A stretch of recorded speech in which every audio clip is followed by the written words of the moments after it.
ലങ്കൻ പുലികൾക്ക് ഇപ്പോഴും ദാഹിക്കുന്നു എന്നതിന്റെ പേരില് ആ ലങ്കൻ പുലികളുടെ രക്തദാഹവുമായി ശ്രീലങ്കൻ ഒറിജിനുമായി വന്ന് ഈ കേരളത്തെയും വിഘടിപ്പിക്കാം എന്ന് തീരുമാനിച്ച് പ്രവർത്തിക്കുന്നവരുടെ മുന്നിലേക്ക് എറിഞ്ഞു കൊടുക്കുന്നു ഒരു സമൂഹത്തെ.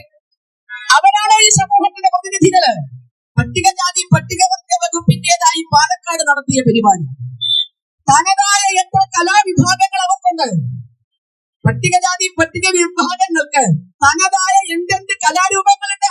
റാപ്പ് സംഗീതമാണ് ഇവിടുത്തെ പട്ടികജാതിക്കാരന്റെയും പട്ടികവർഗക്കാരന്റെയും തനതായ കലാരൂപം. ഗോത്ര സംസ്കൃതി അതാണോ? അവരുടെ വ്യക്തിത്വം ഉറപ്പിക്കേണ്ടത് അതാണോ?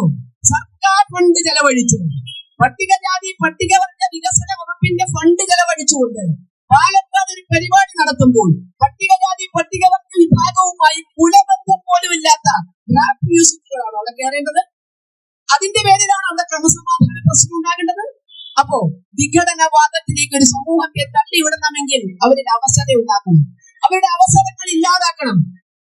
ഇന്ന് ഈ നവോത്ഥാനം ചില സ്ഥലങ്ങളിലെങ്കിലും വഴിപിഴച്ചു പോകുന്നുണ്ടോ എന്നും സംശയിക്കേണ്ടിയിരിക്കുന്നു. ഈ കഴിഞ്ഞ ദിവസം ഒരു അമ്പലപ്പറമ്പിൽ വേടന്റെ ആട്ടവും പാട്ടും കൂത്തും ഉണ്ടായിരുന്നു എന്നാണ് ഞാൻ അറിഞ്ഞത്. ആള് കൂടാൻ വേണ്ടിയിട്ട് വേടന്റെ പാട്ട് വെക്കാൻ തയ്യാറാകുന്നവർ ഒരുപക്ഷെ ആള് കൂടാൻ വേണ്ടിയിട്ട് കാബറ ഡാൻസും നമ്മുടെ അമ്പലപ്പറമ്പിൽ വെക്കും. വേടനോട് എനിക്ക് വ്യക്തിപരമായ വിരോധമൊന്നുമില്ല.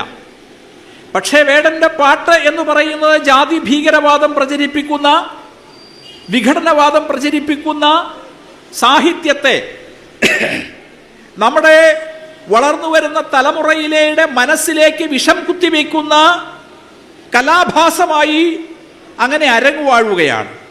വേടൻ എന്ന് പറയുന്ന കലാകാരന്റെ പിന്നിൽ ശക്തമായ സ്പോൺസർ ശക്തികളുണ്ട്. സൂക്ഷ്മമായി പഠിച്ചാൽ അത് ഈ രാജ്യത്തിൻ്റെ വിഘടനം സ്വപ്നം കണ്ട് കഴിയുന്ന തമോമയ ശക്തികൾ അയാളുടെ പിന്നിലുണ്ട് എന്ന് കൃത്യമാണ്. അത്തരം കലാഭാസങ്ങൾ നമ്മളുടെ നാലമ്പലങ്ങളിലേക്ക് കടന്നു വരുന്നതിനെ ചെറുത്തു തോൽപ്പിക്കാൻ നമുക്ക് കഴിയേണ്ടതാണ്.